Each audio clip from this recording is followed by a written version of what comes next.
Hello students, कैसे हैं आप सब लोग। उम्मीद करती हूँ सब अच्छे हैं। मैं Meena Rana ICT virtual class में आपका स्वागत करती हूँ। स्टूडेंट्स, हम पढ़ रहे हैं क्लास 9 की हिंदी और यहाँ गंगा पाठ्य पुस्तिका से हम कर रहे थे क्या लिखूं। पद्मलाल पुन्नालाल बख्शी द्वारा लिखित ये निबंध हमें निबंध के बारे में बताता है कि किसी निबंध को लिखने के लिए हमें किन किन बातों का ध्यान रखना पड़ता है। तो इस चैप्टर को हमने पढ़ लिया है और साथ में अब हम इसी के प्रश्न उत्तर करेंगे। कुछ बहुविकल्पीय प्रश्नों को हमने प्रीवियस लेक्चर में भी किया, आगे इसी के क्वेश्चन हम यहाँ पर करेंगे। तो बेसिकली बेटा यहाँ पर इस निबंध में हमने क्या सीखा था, क्या हमें इस निबंध के द्वारा लेखक बताना चाहते हैं। तो देखिए, ये जो निबंध है ये निबंध लेखन की प्रक्रिया और उसकी कठिनाइयों को रोचक ढंग से प्रस्तुत करता है। यानी कि जब आप कोई निबंध लिखते हैं तो उस निबंध को लिखने में आपको किन किन दिक्कतों का, परेशानियों का, कठिनाइयों का सामना करना पड़ता है और किन किन बातों का साथ में आपको ध्यान में रखना पड़ता है। लेखक यहाँ बताते हैं कि लिखने के लिए विशेष मानसिक स्थिति की आवश्यकता होती है, जैसा कि एजी गार्डनर ने कहा था। परंतु लेखक स्वयं मानते हैं कि उन्हें जो है लिखने के लिए मेहनत करनी पड़ती है।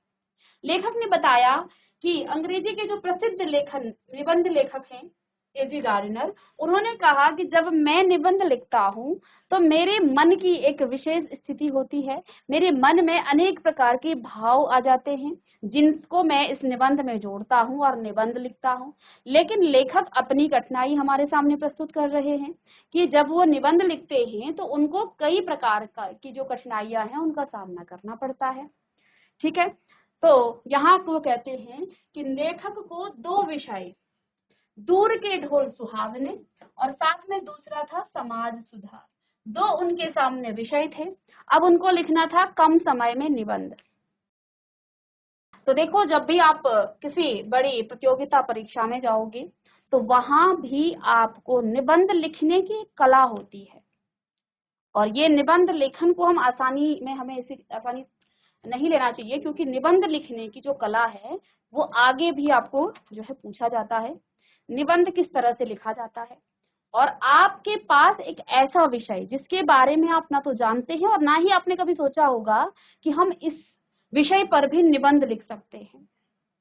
जो यूके पीएससी है और जो आपके उत्तराखंड पीएससी है, जो स्टेट जो सिविल लेवल की जो एग्जामिनेशन होते हैं, प्रतियोगिता परीक्षाएं होती हैं, उनमें भी निबंध के अलग से प्रश्न पत्र पूछे जाते हैं और वहां पर ऐसे ऐसे विषय आपके सामने प्रस्तुत किए जाते हैं जिसके बारे में आपने कभी सोचा ही नहीं होगा कि इस पर भी हमें निबंध लिखना पड़ सकता है।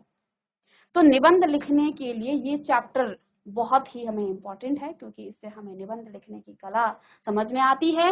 लेखक कहते हैं कि यहाँ उनके सामने निबंध के दो विषय थे, उन पर उन्हें निबंध लिखना था, पर निबंध लिखने के नियम जानने के लिए विद्वानों के विचार पढ़ता है कौन? लेखक। और जहाँ उसे पता चलता है कि निबंध में सामग्री और शैली दोनों महत्वपूर्ण है। जब इन्होंने अलग अलग प्रकार के जो निबंध लिखने के नियम है उसको जाना, विद्वानों का जो विचार था उसे पढ़ा, तो उन्होंने जाना कि किसी भी निबंध को लिखने के लिए दो चीजें, सामग्री चाहिए और शैली चाहिए, दोनों ही महत्वपूर्ण है। लेखक को रूपरेखा बनाना, सामग्री जुटाना और सही शैली चुनना कठिन लगता है। अंत में वह मॉन्टेन की पद्धति अपनाता है जिसमें अपने अनुभव और भावनाओं के आधार पर सरल ढंग से लिखा जाता है। अब जरूरी नहीं है कि जिस विषय पर आपको निबंध दिया गया है आपने पहले पढ़ा हो, आपने पहले से उसके बारे में रट कर आप गए हैं। निबंध लिखना ही एक कला है। वो विषय जो आपने कभी सोचा भी नहीं, उस विषय पर आपको निबंध लिखना, तो वहां पर आपके विचार, आपके अनुभव ही काम आएंगे। ठीक है, कई बार जो है आपको निबंध लिखने, एक भिखारी है, जहां आप रास्ते चल रहे हैं और रास्ते में आपको भिखारी मिल गया, उस भिखारी पर आपको निबंध लिखने के लिए आ जाता है।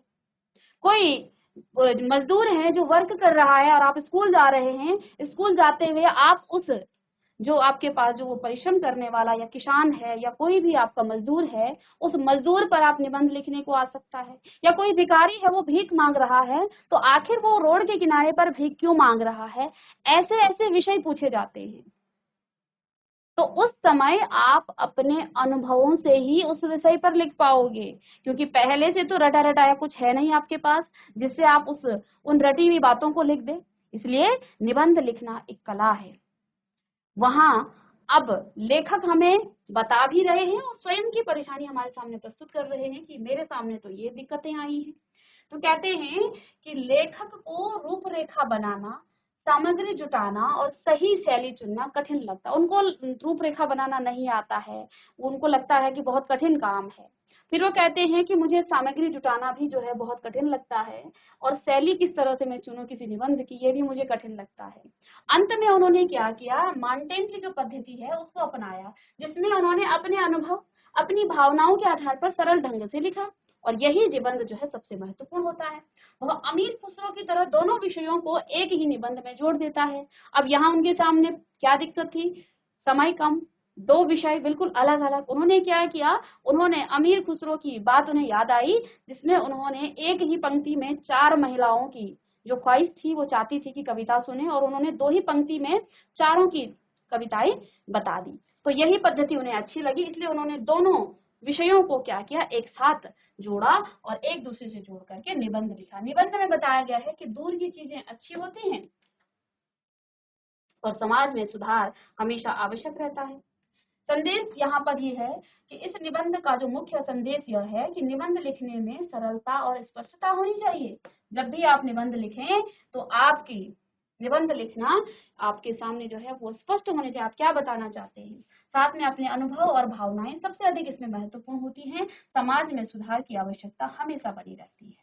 तो लेखक अपने इस पूरे निबंध से हमें, अपनी कठिनाइयों के माध्यम से वो हमें निबंध में आने वाली, निबंध को लिखने में आने वाली परेशानियों का सामना करने के लिए वो एक तरह से जो है हमारा मार्गदर्शन कर रहे हैं कि जब भी हमारे सामने कुछ ऐसे विषय आए जिसके बारे में आप बिल्कुल भी नहीं जानते हैं, आपको नहीं पता है कि क्या लिखें, तो उस समय आप क्या करेंगे, वहां पर अपने विचारों को आप जोड़ेंगे, अपने भावनाओं को आप जोड़ेंगे, अपने अनुभवों को आप जोड़ेंगे। और ये सबसे अधिक महत्वपूर्ण होता है किसी भी निबंध को लिखने में। अब आइए इसी के हम प्रश्न उत्तर आगे करेंगे। तो बेटा यहाँ कुछ आपके अभ्यास प्रश्न आप कर चुके थे। तो थर्ड प्रश्न है, तरुणों के लिए भविष्य उज्जवल, वृद्धों के लिए अतीत सुखद, यह तुलना किस पर आधारित है? तर्क पर और भावना पर, ज्ञान और शिक्षा पर, परिश्रम और उपलब्धि पर, अभिलाषा अभिलाषा और अनुभव पर। तो ये है आपका अभिलाषा और अनुभव पर। तो तरुणों का भविष्य के प्रति जो है आकर्षण होता है ना, और उनकी इच्छा होती है, वो दर्शाता है। आकर्षण उनकी अभिलाषा और इच्छा को दर्शाता है। जबकि जो वृद्ध होते हैं वो अतीत के प्रति लगाव उनके अनुभव पर आधारित होता है।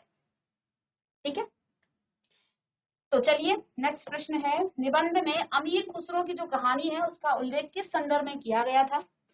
तो इस निबंध में एक साथ कई विषयों को संबोधित करने की प्रतिभा दिखाने के लिए। तो अमीर खुसरो की जो कहानी का उल्लेख इसलिए किया गया था क्योंकि यहाँ लेखक के सामने भी 2 अलग अलग विषय थे, समय कम था और निबंध लिखना था। अमीर खुसरो को पानी पीना था, उनको प्यास लगी थी, और उस जहाँ पर वो प्यास नल था वहां पर, या जो धार थी जहाँ से पानी निकल रहा था, तो वहां से उन्होंने 4 महिलाओं से कहा कि उनको पानी पीना है, उन्हें प्यास लगी है। तो उन्होंने क्या कहा कि हमें पहले आप कविता सुनाएंगे, और चारों ने अलग अलग ख्वाहिश की, अलग अलग इच्छा जाहिर की कि आप हमें कविता सुनाइए। तो उन्होंने क्या किया, एक ही 2 ही पंक्ति में चारों की ख्वाहिश पूरी कर दी, चारों की इच्छा पूरी कर दी। तो यहाँ पर एक साथ कई विषयों को संबोधित करने के प्रति जो है संबोधित करने की प्रतिभा दिखाने के लिए। तर्क क्या है इसमें, अमीर खुसरो को का उदाहरण यह दिखाने के लिए भी दिया गया है कि वे एक ही रचना में कई विषयों को जोड़ सकते थे। लेखक भी उसी तरह दोनों विषयों को एक साथ लिखता है। तो इस निबंध में भी लेखक दोनों विषयों को एक साथ लिखता है।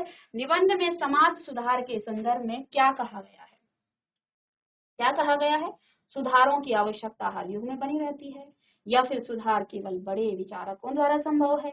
सुधार केवल आधुनिक युग की देन है, या सुधार का कोई अंत नहीं है लेकिन दोष समाप्त हो जाते हैं? तो देखिए यहाँ पर क्या कहना चाहते हैं, यहाँ समाज सुधारों की आवश्यकता हर युग में बनी रहती है।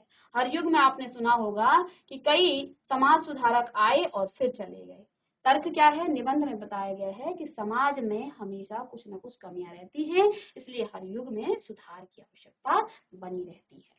ठीक है, अब आगे के प्रश्न हम आज से शुरू करते हैं मेरी समझ में। तो यहाँ पर मेरी समझ मेरे विचार। पहला प्रश्न, नीचे दिए गए प्रश्न पर कक्षा में चर्चा कीजिए और उसके उत्तर आपको लिखने हैं। निबंध लेखन के विषय में एजी गार्डनर और लेखक के विचारों में क्या अंतर आपको लगता है? तो चलिए प्रश्न का उत्तर लिखेंगे आप निबंध लेखन के विषय में, क्योंकि दो अलग विचार बन गए थे। जो अंग्रेजी के प्रसिद्ध निबंध लेखक थे एजी गार्डनर, वो कहते थे कि जब वो निबंध लिखते हैं तो उनके मनोद जो है एक अलग प्रकार की मानसिक स्थिति उनकी हो जाती है, विचारों का आवेग उनके अंदर जो है बह रहा होता है। लेकिन लेखक कहते हैं कि नहीं, मेरे साथ तो ऐसा नहीं होता है ना। तो आइए, एजी गार्डनर का मानना है कि निबंध लिखने के लिए एक विशेष मानसिक आवेग या भीतरी उत्साह होना चाहिए। उनके अनुसार विषय कोई भी हो, जैसे है ना, यदि मन में भाव है तो निबंध लिखा जा सकता है। वही लेखक पद्मलाल पन्नालाल बख्शी का क्या अनुभव रहा? वो कहते हैं, वो थोड़ा सा अलग अनुभव हमें बताते हैं। लेखक के अनुसार कभी कभी, क्या कहते हैं लेखक, कभी कभी विषय इतने कठिन या विपरीत होते हैं कि जो भीतरी उत्साह है वो होने के बावजूद सामग्री और समय के अभाव में आदर्श निबंध लिखना चुनौतीपूर्ण हो जाता है।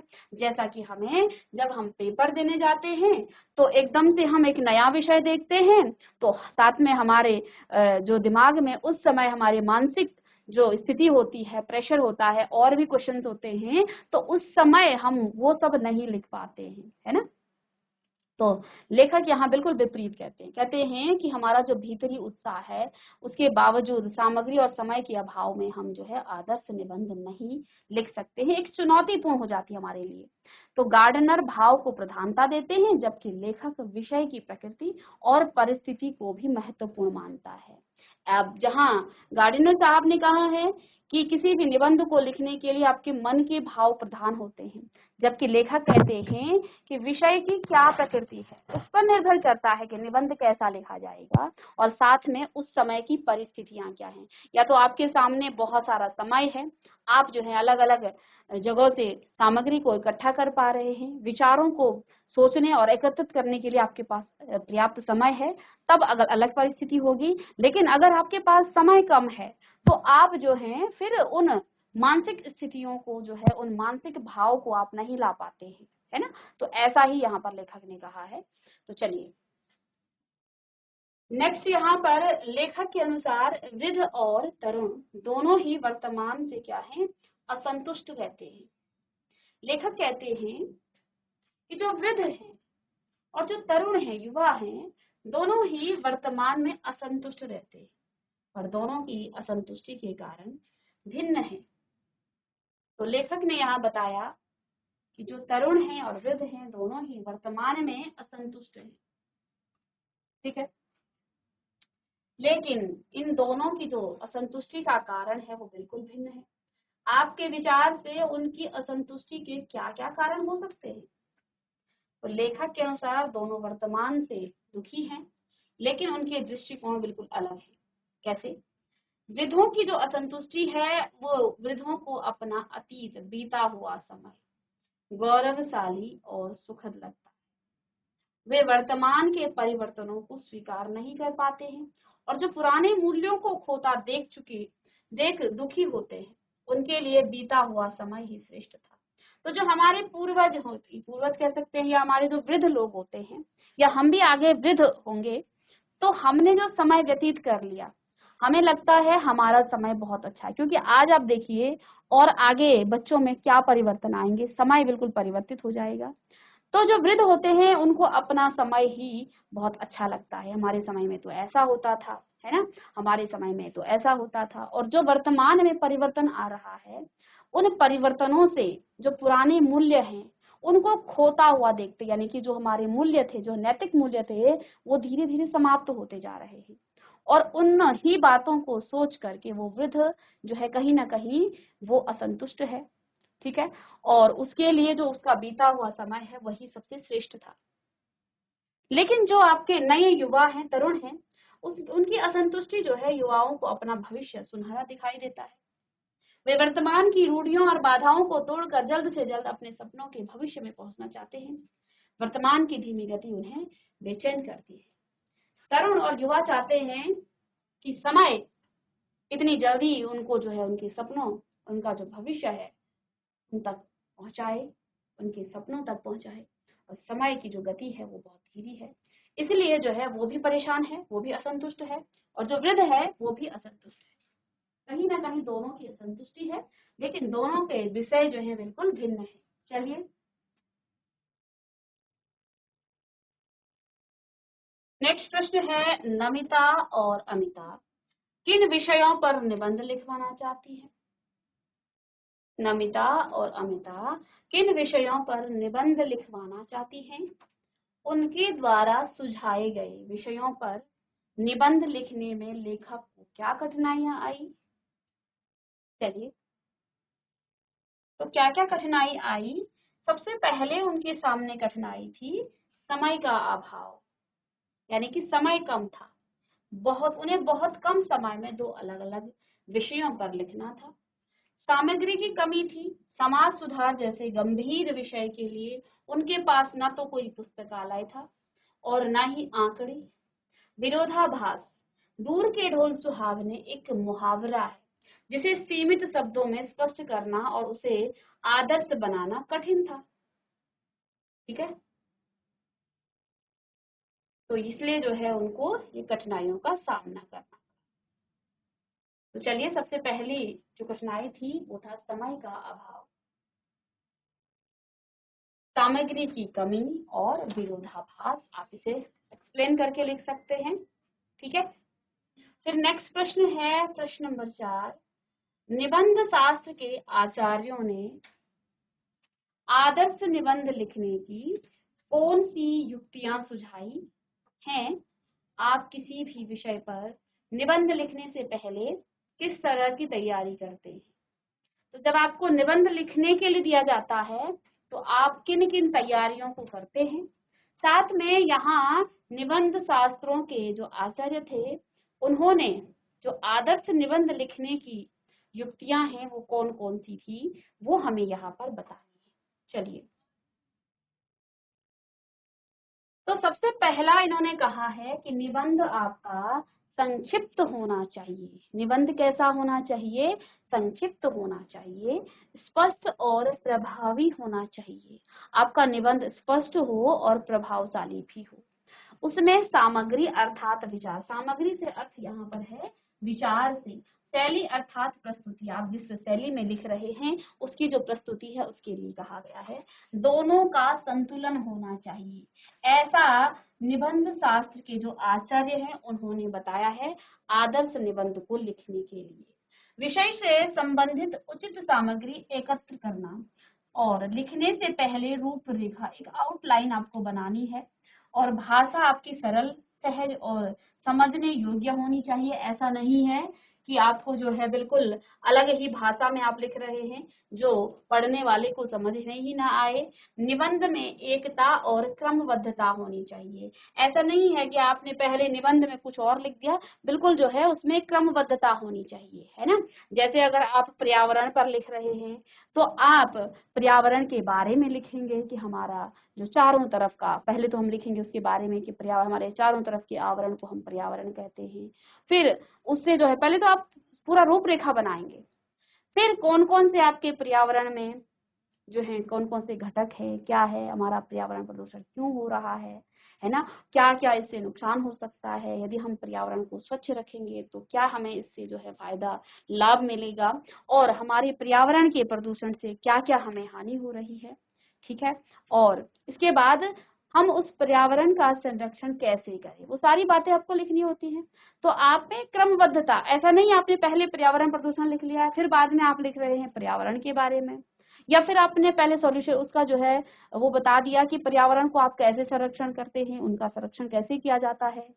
ऐसा नहीं, एक क्रमबद्ध तरीके से आप निबंध को लिखें। तो ये एक विषय है, आपके पास विषय कुछ भी हो सकता है, तो पहले सबसे पहले उसका इंट्रोडक्शन बताया जाता है, उसके बारे में बताया जाता है। फिर उसके फायदे गिनाए जाते हैं और नुकसान गिनाए जाते हैं, जो भी आपके पास सामने विषय है।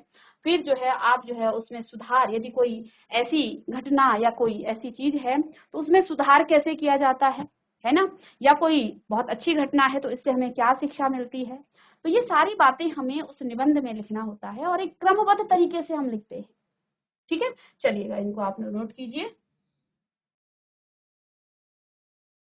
चलिएगा नेक्स्ट प्रश्न, निबंध लिखने से पहले मेरी तैयारी।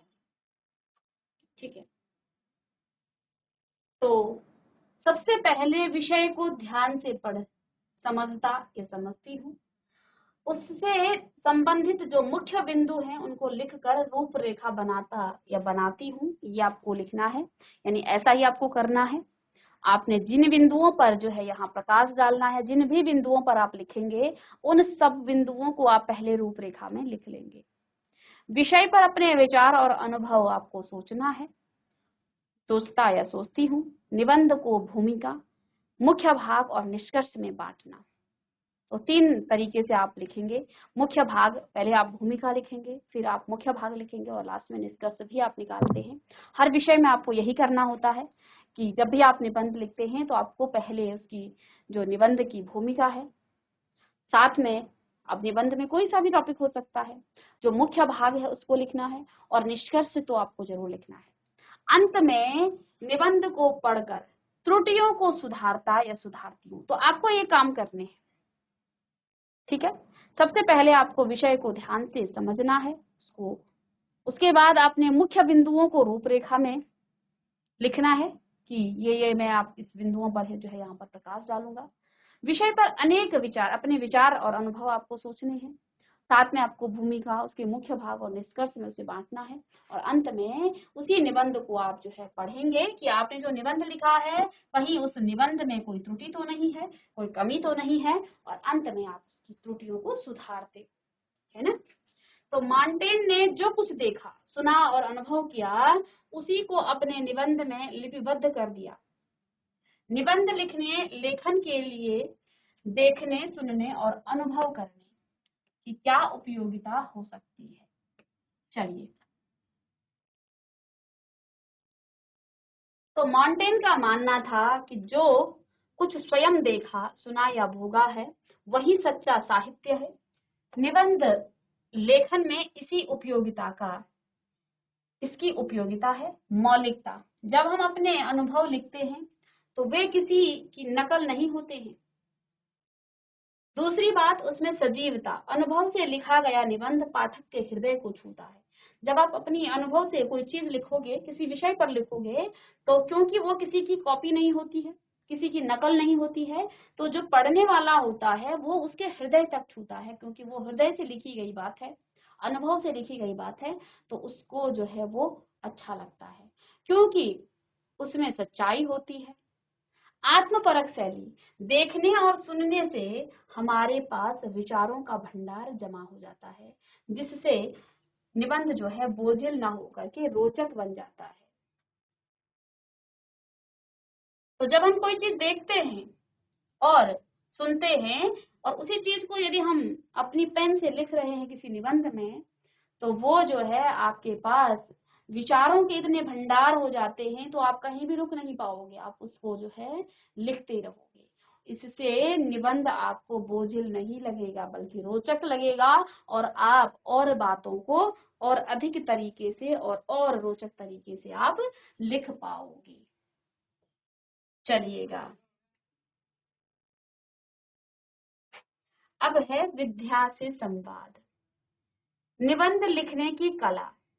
निबंध का जो शाब्दिक अर्थ है वो होता है बांधना, निधन बंध, अर्थात भली भांति बंधा हुआ या फिर गढ़ा हुआ।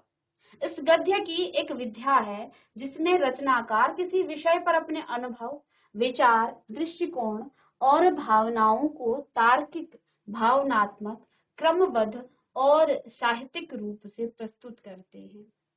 शैली का अर्थ अभिव्यक्ति का ढंग होता है।